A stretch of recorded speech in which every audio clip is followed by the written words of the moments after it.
स्वागत है दोस्तों एक बार फिर से आपके अपने YouTube channel economics by Ravi Hooda में। इकोनॉमिक्स के प्रीवियस ईयर क्वेश्चन डिस्कस कर रहे थे, जिसमें ऑलरेडी एक क्लास आपकी आ चुकी है, जिसमें हमने इन्फ्लेशन एंड डिफ्लेशन के टोटल 12 क्वेश्चन डिस्कस किए। आज ये उसी सीरीज़ में सेकंड क्लास है, जिसमें हम 13वें क्वेश्चन से शुरुआत करते हैं। तो जो आज की क्लास का पहला और सीरीज़ में टोटल 13वां क्वेश्चन है। पहला question, the great depression occurred during the year. तो ग्रेट डिप्रेशन कब से स्टार्ट हुआ? 1929 से लेकर 1939 में हुआ था।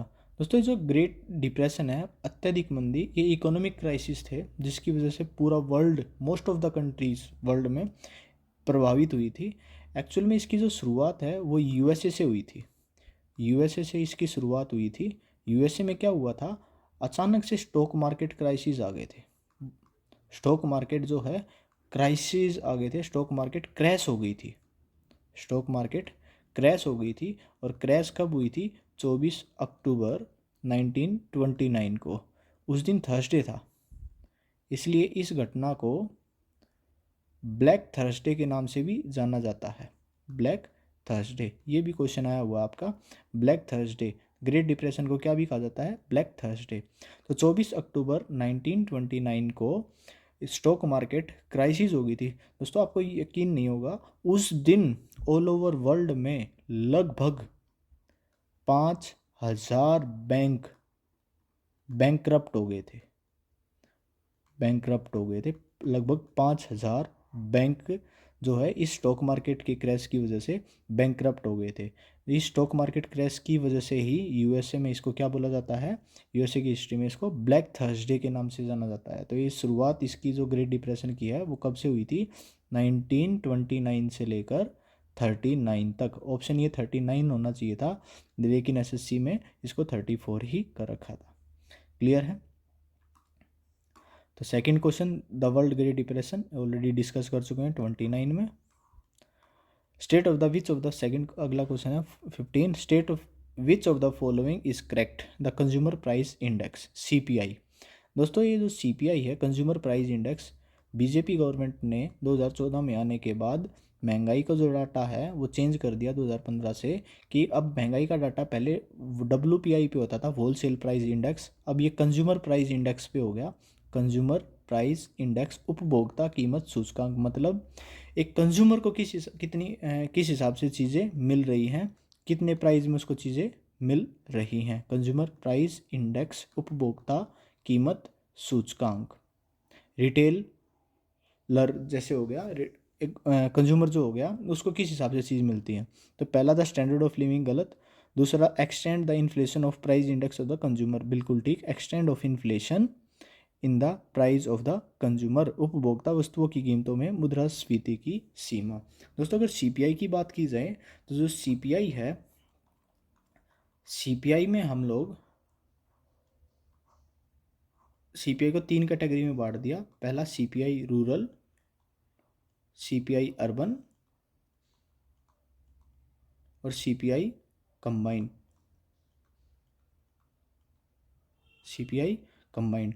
तो जो सीपीआई रूरल है उसमें टोटल 448 गुड्स एंड सर्विसेज की कैटेगरी है, जिसके आधार पर महंगाई का डाटा कैलकुलेट किया जाता है। सीपीआई अर्बन में 460 गुड्स एंड सर्विसेज हैं, जिनके आधार पर महंगाई का डाटा क्या किया जाता है? कैलकुलेट किया जाता है। सीपीआई का बेस ईयर मैं पिछली क्लास में ऑलरेडी डिस्कस कर चुका था, 2016-17 के बेसिस पर इसको कैलकुलेट किया जाता है। अगर जीडीपी का पूछे तो मैंने क्या बताया था? 2011-12 उसका बेस ईयर।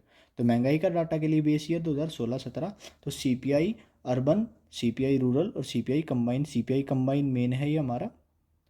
तो जो सीपीआई है, सीपीआई रूरल, उसमें टोटल कितने गुड्स एंड सर्विसेज हैं? 448 गुड्स एंड सर्विसेज, जिनके आधार पर महंगाई कैलकुलेट की जाती है बेस ईयर के आधार पर। कि बेस ईयर में जैसे आप आज ये मंथ मान लेते हैं अक्टूबर है, अक्टूबर के महीने में 2016 में कितनी महंगाई है, कि किसी प्रोडक्ट का रेट कितना है, और अक्टूबर 2023 में कितना रेट है, उस बिहाफ पे महंगाई का डाटा जो है कैलकुलेट किया जाता है। तो कंज्यूमर प्राइस इंडेक्स किसकी महंगाई का डाटा बताता है? एक कंज्यूमर को कितने हिसाब से चीज़ें मिल रही हैं उस हिसाब से जो डाटा है वो कैलकुलेट किया जाता है। अगला क्वेश्चन, फोर्स्ड सेविंग, ठीक है। ज़बरदस्ती की बचत जो है ये आपसे यही है, जब आप नौकरी करने जाओगे तो सैलरी मिलती है आपको, उसमें से आपको कुछ पैसा काट कर जो है मिलता है, तो आखिरी जो ये पीएफ वगैरह हम जो पैसा डालते हैं प्रोविडेंट फंड वगैरह में, वो आपकी क्या है, फोर्स्ड सेविंग है। अगला question, when too much money is chasing the few goods the situation is, ये ऑलरेडी हम डिस्कस कर चुके हैं कि हमारे पास पैसा ज़्यादा है, पैसा ज़्यादा होते ही हम चीज़ों की क्या बढ़ा देते हैं, डिमांड बढ़ा देते हैं, मांग बढ़ा देते हैं, और मांग बढ़ाती चीज़ों का क्या हो जाता है, प्राइस बढ़ जाता है, क्योंकि चीज़ें कम हैं, हमारे पास पैसा ज़्यादा है। तो वही चीज़ होगी ना कि बहुत अधिक धन कम वस्तुओं के पीछे भाग रहा है, तो ये क्या है, इन्फ्लेशन, महंगाई। अगला question, which of the following group suffer most from the inflation, ये ऑलरेडी हम डिस्कस कर चुके थे। इसमें क्रेडिटर्स, जिसने लोन दिया है, मतलब जो पैसा लेने वाला है, जिसने उधार दे रखा है वो। Which of the following can be used for checking inflation temporarily, ये ऑलरेडी हम डिस्कस कर चुके हैं कि महंगाई को कैसे ठीक किया जा सकता है। महंगाई को ठीक किया जा सकता है, आप मनी सप्लाई को क्या कर दो, कम कर दो, decreases money supply. Money supply already हम डिस्कस कर चुके हैं पिछली क्लास में, जो इससे पहली क्लास है। मनी सप्लाई का मतलब क्या है, एक इकोनॉमी में एक्चुअल मनी का स्टॉक क्या है, वो उस देश की मनी सप्लाई है। अगर मनी सप्लाई ज़्यादा होती है तो इन्फ्लेशन, और इन्फ्लेशन को ठीक करने के लिए मनी सप्लाई को क्या किया जाता है, कम किया जाता है। अगला question, inflation occurs when aggregate supply is, देखो एग्रीगेट सप्लाई और एग्रीगेट डिमांड दो चीज़ें होती हैं। एग्रीगेट डिमांड, एक होता है एग्रीगेट सप्लाई। एग्रीगेट डिमांड ज़्यादा होता है सप्लाई से। देखो डिमांड, डिमांड मांग, अगर मांग एक व्यक्ति करे तो इंडिविजुअल डिमांड, अगर डिमांड दो या दो से ज़्यादा करें तो मार्केट डिमांड, और डिमांड पूरे देश की बात की जाए एग्रीगेट डिमांड। ऐसे ही सप्लाई, एग्रीगेट डिमांड। पूरे देश की डिमांड की बात करेंगे तो हम किसकी बात करेंगे, एग्रीगेट डिमांड। दो या दो से ज़्यादा की बात करेंगे तो मार्केट डिमांड, और एक व्यक्ति की डिमांड बात करेंगे तो हम इंडिविजुअल डिमांड। तो यहाँ पर एग्रीगेट डिमांड, महंगाई एक या दो व्यक्ति की वजह से नहीं आती, देश के अंदर सभी लोगों की अगर डिमांड बढ़ेगी तब जाकर महंगाई आती है। तो एग्रीगेट डिमांड, पूरे देश की डिमांड ज़्यादा होगी, किससे, पूरे देश में ओवरऑल सप्लाई से, तभी जाकर चीज़ों के प्राइस क्या होंगे, प्राइस लेवल बढ़ेगा। प्राइस लेवल क्या होगा, बढ़ेगा, जिसको हम लोग क्या बोलते हैं, इन्फ्लेशन। तो inflation occurs when aggregate supply is less than aggregate demand. तो हमारा कौन सा ऑप्शन ठीक है, दूसरा ऑप्शन ठीक है। अगला question, the price of curing inflation by reducing money supply is called. देखो मनी सप्लाई को कम करके हम किसको ठीक करते हैं, इन्फ्लेशन को ठीक करते हैं। तो इन्फ्लेशन ठीक होगी, यानी कि डिस इन्फ्लेशन ऑफ स्फीति। Clear. The term stagflation refer to the situation where, अगला क्वेश्चन, टर्म स्टैगफ्लेशन, अब ये वर्ड, एक नया वर्ड आया हमारे पास, स्टैगफ्लेशन। स्टैगफ्लेशन, अब स्टैगफ्लेशन क्या है, एक सेकंड हम पूरा वो निकाल लेते हैं एक बार। स्टैगफ्लेशन, स्टैगफ्लेशन देखो, इन्फ्लेशन में लोगों के पास पैसा ज़्यादा था, डिमांड ज़्यादा होगी, डिमांड ज़्यादा होगी, प्रोडक्शन ज़्यादा होगा, प्रोडक्शन ज़्यादा होगा, एम्प्लॉयमेंट ज़्यादा होगा। डिफ्लेशन में लोगों के पास पैसा कम है, पैसा कम है, डिमांड कम होगी, डिमांड कम होगी, तो प्रोडक्शन कम होगा, प्रोडक्शन कम होगा, तो बेरोजगारी, अनएम्प्लॉयमेंट बढ़ेगा।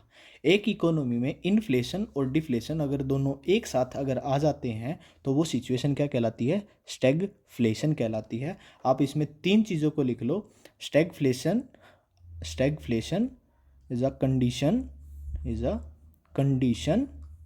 in which number one, slow economic growth, slow economic growth, एक बार लिख लो फिर समझाता हूँ इसको क्या होता है, स्लो इकोनॉमिक ग्रोथ। जिसको हम स्टैग्नेशन मतलब स्थिरता बोलते हैं। आर्थिक वृद्धि की दर जो है वो धीरे है, स्लो है, कम है। दूसरा राइजिंग प्राइजेस, राइजिंग प्राइजेस कीमतें जो हैं वो लगातार बढ़ रही हैं, जिसको हम क्या बोलते हैं, इन्फ्लेशन, मुद्रास्फीति। तीसरा है राइजिंग अनएम्प्लॉयमेंट, राइजिंग अनएम्प्लॉयमेंट, बेरोजगारी की दर जो है वो क्या हो रही है, लगातार बढ़ती जा रही है। ये तीनों चीज़ें all happen at the same time, same time. अगर ये तीनों चीज़ें, एक इकोनॉमी की ग्रोथ, देखो इकोनॉमी ग्रोथ क्या होती है, जब इकोनॉमी में प्रोडक्शन बढ़ता है, एम्प्लॉयमेंट बढ़ता है, रोजगार लगातार बढ़ते जा रहे हैं, है ना, ओवरऑल जीडीपी ग्रोथ बढ़ती जा रही है, तो इकोनॉमी ग्रोथ होती जा रही है। अब जैसे भारत में इकोनॉमी ग्रोथ प्रोडक्शन बढ़ाने की ज़रूरत है, क्योंकि रोजगार की ज़्यादा ज़रूरत है। हमारा प्रोडक्शन डेली बढ़ रहा है, प्रोडक्शन बढ़ेगा तो ही रोजगार बढ़ेंगे। जैसे मान लेते हैं भारत में टोटल हर साल 10 लाख नए या 10 करोड़ नए लोगों को रोजगार चाहिए था, लेकिन हम लोग नए रोजगार सिर्फ 7 करोड़ क्रिएट कर पा रहे हैं। तो इसका मतलब ये तो नहीं है कि भाई देश तरक्की नहीं करा, देश तरक्की तो कर रहा है। 10 करोड़ रोजगार क्रिएट होने चाहिए थे, लेकिन हम लोग कितना क्रिएट कर पा रहे हैं, सिर्फ 7 करोड़ क्रिएट कर पा रहे हैं। तो मतलब हमारे देश की जो इकोनॉमिक ग्रोथ है वो क्या है, स्लो है, जितनी होनी चाहिए उतनी नहीं है। अब और अगर रोजगार बढ़ रहे हैं, रोजगार कब बढ़ते हैं, जब लोगों के पास पैसा ज़्यादा आता है, डिमांड बढ़ती है, डिमांड बढ़ती है तो प्राइस बढ़ते हैं। तो ये 7 करोड़ लोग जिनको नया रोजगार मिला, तो इनके पास नई इनकम आई, नई इनकम आई, नया पैसा आया, नया पैसा आने से इन्होंने डिमांड बढ़ाई, डिमांड बढ़ाई तो साथ के साथ क्या भी बढ़ गए, प्राइस भी बढ़ गए। और साथ के साथ 10 करोड़ में से 7 करोड़ को रोजगार मिला, 3 करोड़ को रोजगार नहीं मिला, तो अनएम्प्लॉयमेंट भी लगातार क्या होती जा रही है, बढ़ती जा रही है। तो बेरोजगारी भी बढ़े, महंगाई भी बढ़े, और इकोनॉमिक ग्रोथ जिस स्पीड से होनी चाहिए थी उस स्पीड से ना बढ़कर स्लो, उससे कम स्पीड से बढ़े, तो उस सिचुएशन, ये तीनों सिचुएशन अगर एक साथ क्रिएट हो जाती हैं तो उस सिचुएशन को हम लोग क्या बोलते हैं, स्टैगफ्लेशन। तो इसमें से कौन सा ऑप्शन हमारा ठीक है, तो option number D, the rate of growth is slower than the rate of price increases. Price increases का मतलब क्या हो गया, इन्फ्लेशन, और growth of slower than the price, मतलब महंगाई से जो है, महंगाई ज़्यादा बढ़ रही है, ग्रोथ हमारी क्या है, कम। तो कौन सा ऑप्शन नंबर हो गया, ठीक। स्टैगफ्लेशन से बहुत ज़्यादा क्वेश्चन आते हैं और हर बार ऑप्शन चेंज मिलेगा आपको। तो इन तीनों चीज़ों को आप नोट डाउन कर लो। इसके बाद जैसे आगे क्वेश्चन देखेंगे, अभी बहुत सारे क्वेश्चन हैं स्टैगफ्लेशन के ऊपर, हर बार ऑप्शन अलग मिला है, तो ऑप्शन लगाने में आपको आसानी रहेगी। तो क्वेश्चन हो गया हमारा वही चीप मनी। देखो अभी ये भी क्वेश्चन हम लोगों को आगे डिस्कस करना था बैंकिंग वाले चैप्टर में, जब हम आरबीआई पढ़ेंगे। तो आरबीआई क्या करता है, आरबीआई महंगाई को ठीक करने के लिए, हम पिछली क्लास में डिस्कस किया था कि महंगाई को कंट्रोल करने के लिए आरबीआई के द्वारा एक पॉलिसी बनाई गई, मॉनेटरी पॉलिसी, मॉनेटरी पॉलिसी, मौद्रिक नीति। अब देखो, मान लिया देश के अंदर डिफ्लेशन की सिचुएशन है, डिफ्लेशन यानी कि मंदी। इसको समझने के लिए हम लोग समझते हैं कि लोगों के पास पैसा क्या है, कम है। तो डिफ्लेशन को ठीक करने के लिए आरबीआई अपनी मॉनेटरी पॉलिसी में चेंज करेगा। तो डिफ्लेशन को ठीक करने के लिए जो मॉनेटरी पॉलिसी बनाई जाती है उसको हम बोलते हैं soft monetary policy, soft monetary policy, उदार मौद्रिक नीति। अब सॉफ्ट मौद्रिक नीति या उदार मौद्रिक नीति क्यों बनाएगी, डिफ्लेशन को ठीक करने के लिए। अब डिफ्लेशन कैसे ठीक होगी, मनी सप्लाई को क्या किया जाएगा, कम किया जाएगा। मनी सप्लाई, मुद्रा आपूर्ति क्या की जाएगी, कम की जाएगी। मुद्रा आपूर्ति को कम कर दोगे तो देश में क्या ठीक हो जाएगी, डिफ्लेशन ठीक हो जाएगी। अब मनी सप्लाई कम करनी है, मनी सप्लाई को कम करना है, तो मॉनेटरी पॉलिसी में आरबीआई क्या चाहेगा कि बैंकों के द्वारा जो लोन है वो सस्ता दिया जाए या महंगा दिया जाए। डिफ्लेशन को ठीक करना है, तो डिफ्लेशन में लोगों के पास पैसा कम है, पैसा कम है तो आरबीआई चाहेगा कि लोगों को ज़्यादा से ज़्यादा पैसा मिले। इसलिए आरबीआई मॉनेटरी पॉलिसी में ऐसे चेंजेस कर देता है कि कमर्शियल बैंक, क्योंकि आरबीआई, देखो आरबीआई जो लोन देता है वो किसको देता है, कमर्शियल बैंक को। कमर्शियल बैंक वो बैंक होते हैं जहाँ पर आप लोगों ने अपना अकाउंट खुलवा रखा, चाहे प्राइवेट बैंक हो चाहे सरकारी बैंक हो। जो पब्लिक के साथ डील करते हैं वे सारे बैंक कमर्शियल बैंक है। ये हम बैंकिंग चैप्टर में हम पढ़ेंगे, बैंकिंग कॉन्सेप्ट जब करेंगे वहाँ पर। और कमर्शियल बैंक किसको उधार देते हैं, पब्लिक को उधार देते हैं। तो आरबीआई मॉनेटरी पॉलिसी में ऐसे चेंजेस कर देगा कि कमर्शियल बैंक को सस्ता उधार मिलेगा, तो इनको सस्ता मिलेगा तो ये आगे पब्लिक को भी सस्ता उधार देंगे, और पब्लिक को सस्ता उधार मिलेगा तो पब्लिक लोन ज़्यादा लेगी, लोन ज़्यादा लेगी तो पब्लिक के पास पैसा बढ़ जाएगा, पैसा बढ़ेगा पब्लिक के पास तो पब्लिक की डिमांड बढ़ेगी, डिमांड बढ़ेगी पब्लिक की तो प्रोडक्शन क्या होगा, बढ़ेगा, प्रोडक्शन बढ़ेगा तो जो डिफ्लेशन है वो सिचुएशन क्या हो जाएगी, ठीक हो जाएगी। तो चीप मनी मीन्स मतलब चीप मनी, इसी को हम बोलते हैं जो सॉफ्ट मॉनेटरी पॉलिसी है, इसी में जो पैसा सस्ती ब्याज की दर पर उधार दिया जाता है उसी को हम चीप मनी बोलते हैं, चीप मनी बैंकिंग के लिहाज से, क्योंकि बैंक वाले ये सोचते हैं यार सस्ती ब्याज की दर पर ये पैसा जो उधार दिया गया है उसको बैंक वाले क्या बोलते हैं, चीप मनी। वैसे ये जो चीप मनी का जो ये कॉन्सेप्ट है ये मनी वाले चैप्टर में भी आएगा। तो cheap money is that money which is issued at low interest rate, जो कम ब्याज की दर पर जो इश्यू की जाती है उसको हम चीप मनी भी बोलते हैं। और चीप मनी का आप एक नाम से और जान सकते हो, इसको हम इजी मनी भी बोलते हैं, इजी मनी।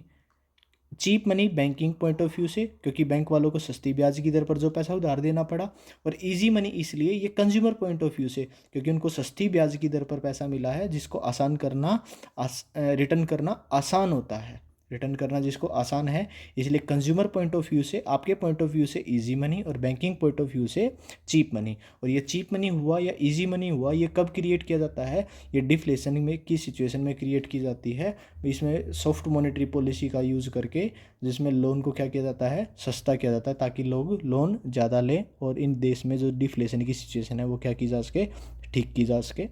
ऐसे ही अगर इन्फ्लेशन वाला जब क्वेश्चन आएगा वहाँ पर हार्ड मॉनेटरी पॉलिसी, वो आगे चल के डिस्कस करेंगे जब क्वेश्चन आएगा। In a period of inflation the price rises the supply of money remains, मतलब इन्फ्लेशन में, एक सेकेंड, मुद्रास्फीति और मूल्यवृद्धि के दौरान धन की आपूर्ति बनी रहती है। अब मैं ऑलरेडी हम डिस्कस कर चुके हैं money supply, supply of money मतलब मनी सप्लाई।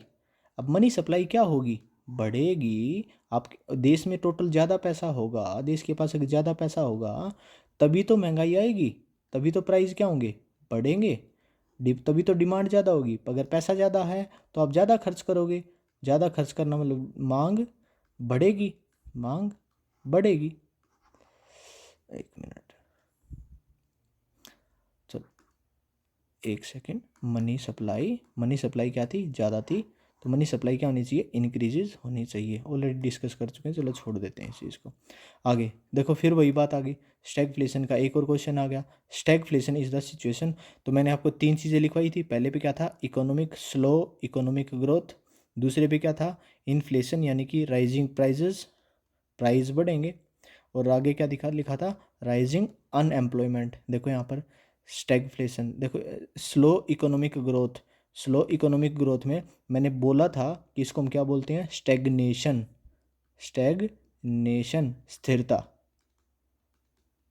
स्थिरता मतलब इकोनॉमी बढ़ रही है, बहुत कम स्पीड से बढ़ रही है, ये भी नहीं कह सकते बिल्कुल कांस्टेंट है, कांस्टेंट भी नहीं है, इंक्रीज हो रही है। राइजिंग प्राइजेस क्या था, इन्फ्लेशन, ये क्या था, इन्फ्लेशन। अब देखो स्टैग्नेशन और इन्फ्लेशन, ये ऑप्शन आ गया, ऑप्शन नंबर 3, ये ऑलरेडी हम पहले लिख चुके हैं, मैं ऑलरेडी लिखवा चुका हूँ। राइजिंग अनएम्प्लॉयमेंट, ये सिचुएशन कब क्रिएट होती है, डिफ्लेशन में, ये सिचुएशन कब क्रिएट होती है, डिफ्लेशन में। क्लियर है, ये हम डिस्कस कर चुके हैं। तो ये आज की क्लास का आखिरी क्वेश्चन था। इस टॉपिक पे के ऊपर एक क्लास और आएगी अभी, तो उसमें इन्फ्लेशन से रिलेटेड जितने मोस्ट इंपॉर्टेंट क्वेश्चन है वो सारे हम डिस्कस कर चुके होंगे। अगर आपको वीडियो अच्छी लगी हो तो वीडियो को लाइक करना, अगर कोई भी डाउट है तो आप कमेंट सेक्शन में उसको बता सकते हो। वीडियो अच्छी लगी हो तो अपने दोस्तों के साथ शेयर करना ना भूलें, और चैनल को अभी तक अगर आपने सब्सक्राइब नहीं किया है तो चैनल को सब्सक्राइब कर लीजिए। ओके, मिलते हैं आपसे अगली क्लास में।